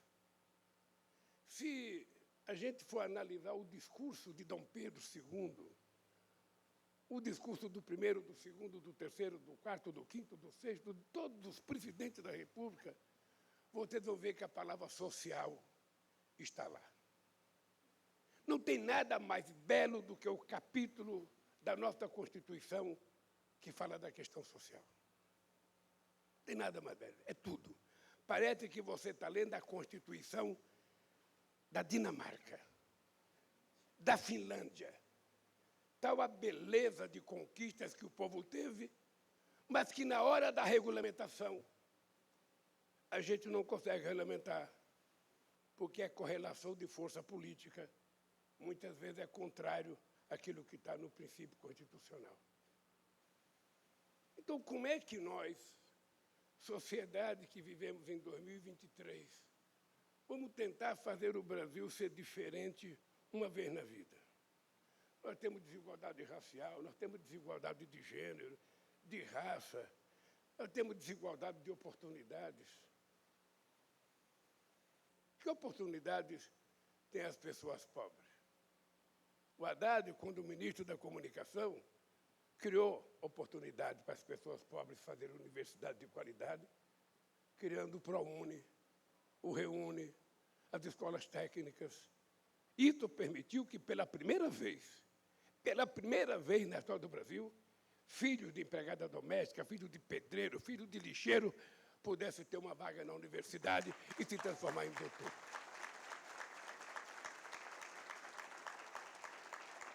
Hoje, meu caro Jobim, hoje, se você entrar na USP, você já vai ver metade dos estudantes de cor negra ou parda, coisa que era impossível há 20 anos atrás. Era muito impossível. Então, o que nós precisamos demonstrar é que é possível a gente fazer esse país ser mais justo. Eu não sei qual é o prazer que cada um de nós tem quando passa no centro de São Paulo e vê aquela quantidade de gente dormindo na sarjeta. Como é que nós nos sentimos? Como é que a gente vai para casa, Xalita, e deita, sabendo que próximo da gente tem uma pessoa que não teve o que comer e na casa da gente, muitas vezes, a gente joga comida no lixo? Que tipo de humanismo nós queremos consolidar nesse país? Eu, pelo menos, luto, Xalita, luto muito para não ser algoritmo. Eu quero continuar a ser humano, com sentimento, com paixão, amando de verdade, e não um cara robotizado, acompanhando informações de terceiros. Olha, nenhum companheiro, nenhum governo, por mais competente, responsável e humanista que seja, é capaz de resolver tudo sozinhos, os problemas de um país. Por isso, vocês acreditem, eu estou botando muita expectativa, muita esperança no mundo que vocês podem criar a partir das discussões aqui. Quando a gente aprovar coisas boas aqui, a gente vai ter que depois ser emanado para aprovar no Congresso, para aprovar no Senado. Porque o governo é fácil convencer, porque conversou com o presidente, convenceu o presidente, o governo segue o presidente. Mas quando a gente for para o Congresso, são 513 deputados, 513 cabeças diferentes e 81 senadores. Aí é preciso mais capacidade de convencimento, e aqui eu estou vendo alguns empresários que sabem disso, porque já ganharam e já perderam coisas que propuseram ao governo. Além do desafio da fome e da desigualdade, falo também das urgências ambientais, que nos obrigam, em um horizonte cada vez mais próximo, a reduzir as emissões de carbono e a zerar o desmatamento no Brasil. Precisamos multiplicar a produção agrícola.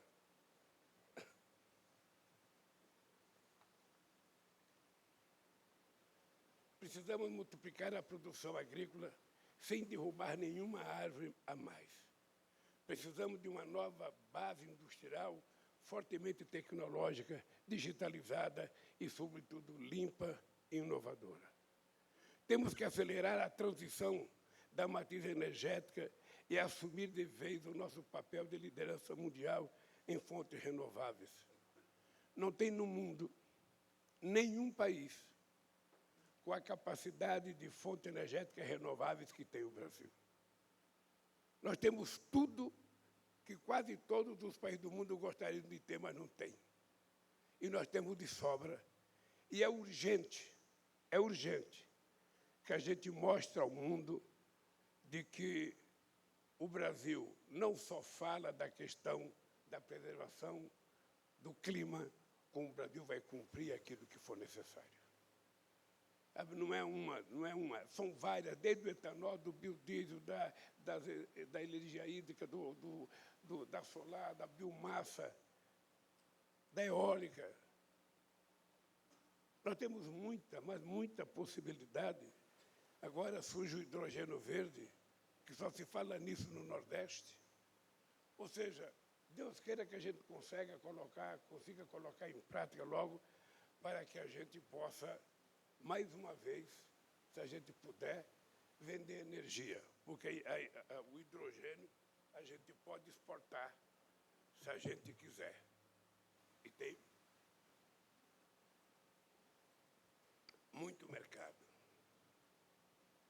Os debates que ocorrerão aqui não irão, num passe de mágica, resultar em soluções que atendam a cada ponto de vista individual.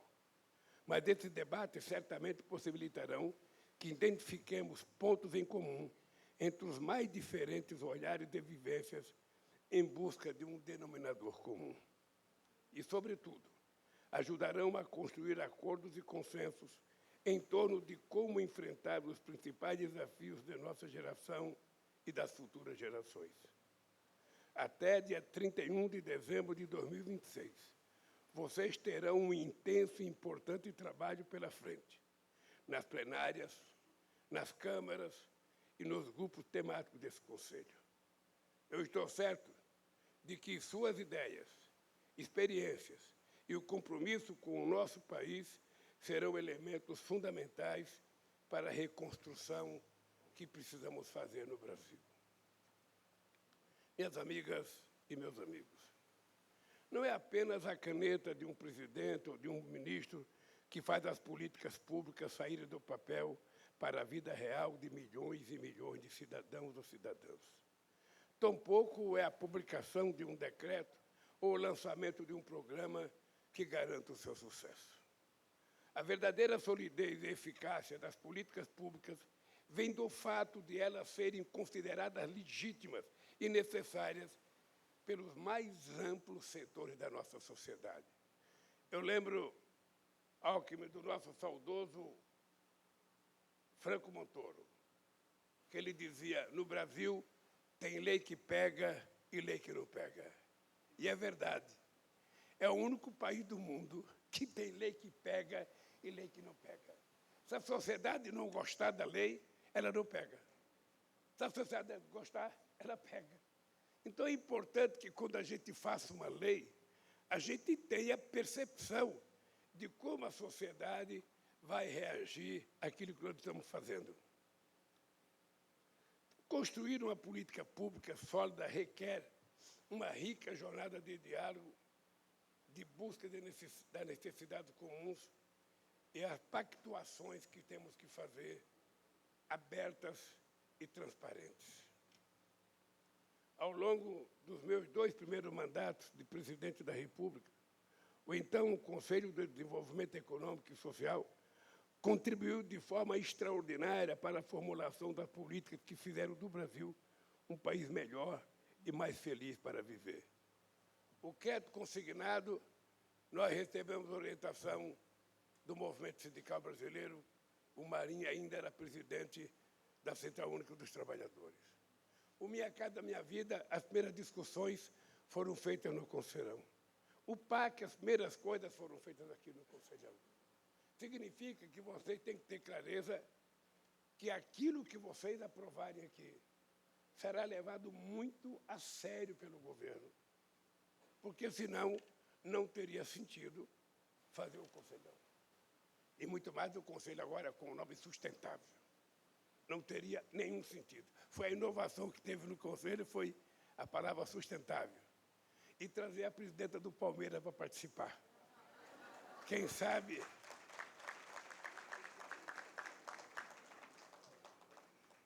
Quem sabe, sabe. Quem pode, pode. Veja, dos debates sobre a necessidade de investirmos em habitação no âmbito do Conselho, nasceu o maior programa de habitação popular que esse país conheceu. O Minha Casa Minha Vida. O mesmo, só para ter ideia do que aconteceu, o Minha Casa Minha Vida, nós fizemos 4.200.000 moradias. Contratamos e entregamos 2.700.000 até a Dilma deixar o governo. Hoje, só para vocês terem ideia, eu estou viajando o Brasil para inaugurar conjuntos habitacionais que estavam faltando 10%, 15% e que não foram acabados. Eu agora vou, como ministro da Educação, viajar ao Brasil para fazer 1.700 creches que ficaram paralisadas. Ou seja, é inexplicável, porque o país precisa de creche. O país precisa lugar para as mães poder colocar seus filhos, para poder exercer a sua liberdade de trabalhar, de passear, de fazer o que ela quiser. E essas creches ficaram paralisadas. Nós temos 14.000 obras paralisadas. 14, desde obras pequenas a obras grandes que ficaram paradas. E que agora, nós vamos agora, nesse mês de maio, eu estou indo para a Inglaterra amanhã, é importante vocês saberem, eu vou na coroação de Sua Excelência, o Rei da Inglaterra, e quando eu voltar, nós vamos ter uma reunião para poder lançar um outro programa de investimento nesse país, que nós queremos que participe o Estado brasileiro com dinheiro. O Haddad tem que saber que nós temos que colocar dinheiro, que participe os empresários brasileiros e que participe, sabe, financiamento de fora. Porque agora os ministros vão ter que aprender a sair com um pacote de projeto lá para fora, não é com discurso. Discurso não arruma dinheiro. O que arruma é você mostrar concretamente a eficácia do que você está propondo. E nós vamos fazer isso. Eu quero lembrar, Alckmin, que o meu amigo Furlan, eu queria que ele fosse mascate, e ele foi um grande mascate. Ele viajou muito esse país, o Alfredo sabe disso, tentando vender cada coisa que a gente produzia aqui. Eu conto sempre uma história que nós gastamos $500.000 para fazer uma feira de sapato num país árabe que eu não me lembro qual era. Eu lembro que um jornal brasileiro estampou a manchete: Lula gasta $500.000 para fazer feira no exterior. Só que não disse que nós vendemos $50 milhões. Sabe? Então, toda moeda tem que ter as duas faces. E eu acho que nós temos um mercado extraordinário. Eu digo, depois das viagens que eu fiz, que poucas vezes na história o Brasil tem a chance de atrair capital de investimento direto como agora. Pode ficar certo que nós vamos fazer. O mesmo ocorreu com o programa Aceleração do Crescimento. cujo embrião também nasceu no Conselho, que possibilitou a retomada das grandes infraestruturas do Brasil depois de quase 30 anos sem obras. Se eu perguntasse para vocês agora, se aqui fosse um vestibular, e eu perguntasse para vocês qual é ou quais são as 3 grandes obras de infraestrutura que estão sendo feitas no Brasil nesse instante. Se alguém lembrar uma, fica livre de participar de uma reunião do Conselhão.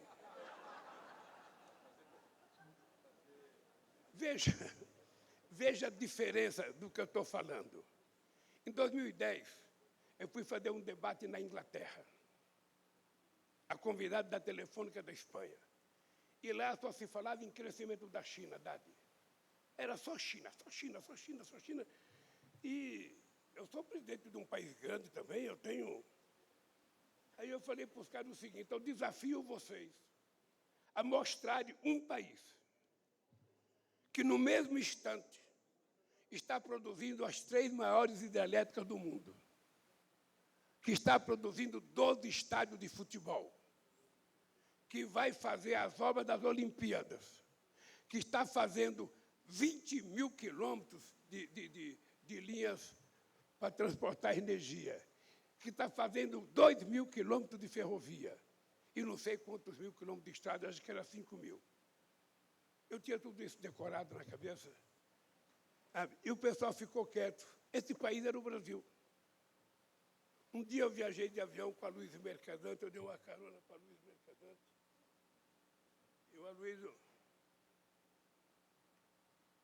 além de bom economista, tem boa cabeça. Ele estava escrevendo um livro.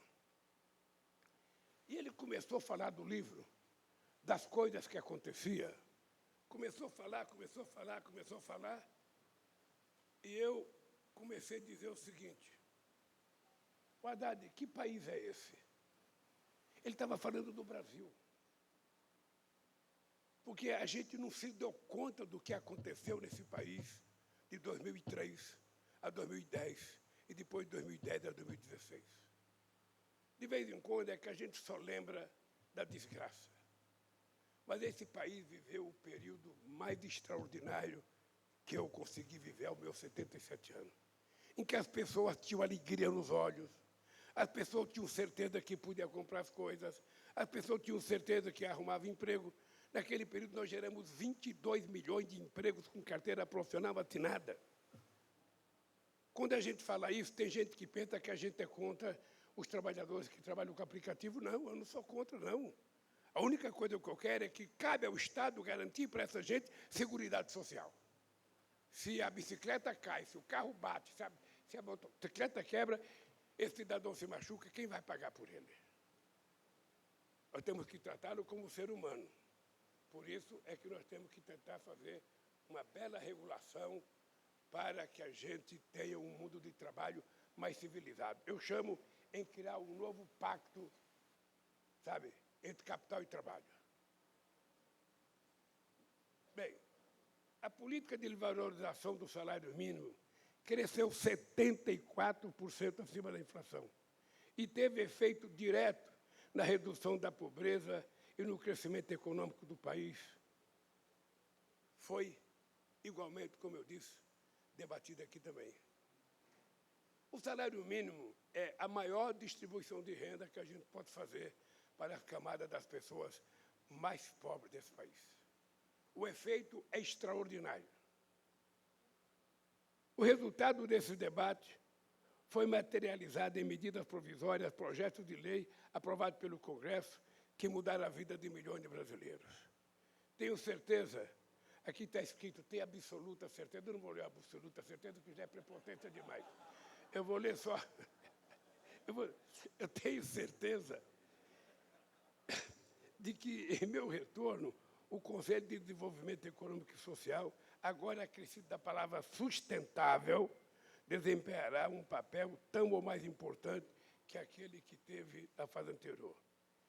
E será fundamental para a formulação de políticas públicas nesse país.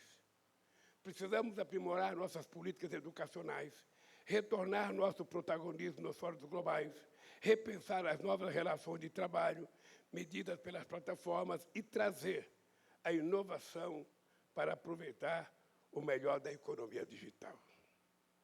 Meus amigos e minhas amigas, a grande novidade na composição desse Conselho, e nisso quero reconhecer o trabalho extraordinário do ministro Alexandre Padilha, eu espero que ele tenha a capacidade de organizar, de articular, que ele teve no Conselho dentro do Congresso Nacional. Aí vai facilitar muito a vida. E ele... É porque esse Conselho ele está mais diverso e mais representativo. Então, aqui, gente, olha, embora vocês não saibam ou não acreditem, aqui, o que está reunido aqui hoje é a cara da sociedade brasileira. Faltou só convidar o presidente do Corinthians para estar aqui. Mas o Corinthians, nesse instante, não representa esse futuro que eu estou falando aqui. Então, vamos lá.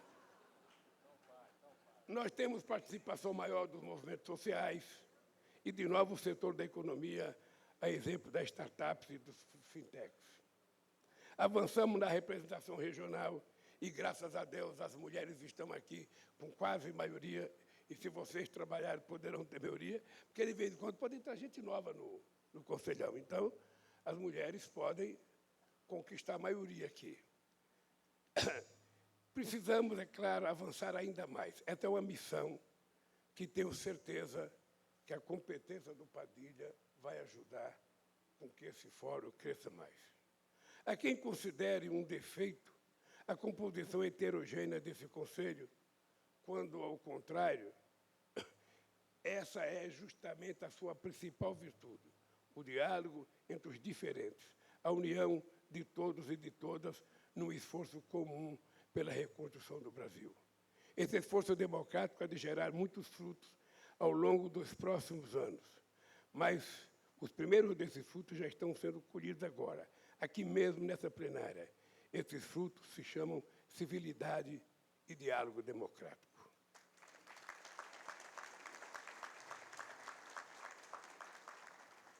O Brasil voltou, e ele não mais será o país do monólogo, do autoritarismo, dos ataques à democracia, do pensamento único imposto à força. A união e a reconstrução do Brasil nascem do diálogo, da nossa fé inabalável no amor ao próximo, da solidariedade e da fraternidade, da capacidade de escutarmos o outro. Nasce da certeza de que a diversidade, em vez de nos separar em dois Brasis, representa o que temos de melhor, a nossa identidade brasileira. A diversidade não nos separa, mas nos complementa, nos une neste país que compartilhamos e que tem que tratar com respeito cada um dos seus filhos que nasceu nessa terra. Somos muitos e somos apenas um. Somos o Brasil. Muito obrigado, companheiro.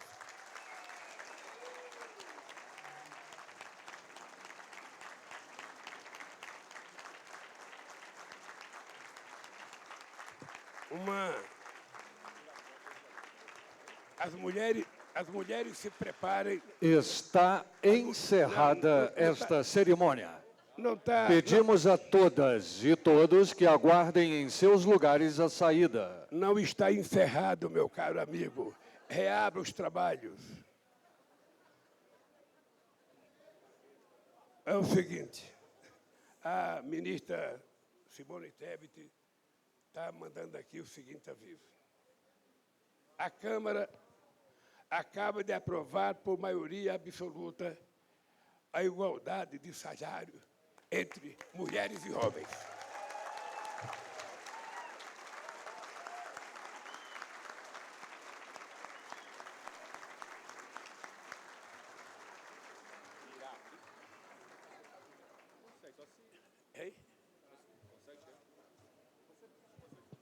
Pessoal, vamos tentar organizar uma foto do presidente com todos aqui, então, acho... Hein, Stuckert? Aqui, ó, ele vai ficar aqui, todo mundo senta, Stuckert.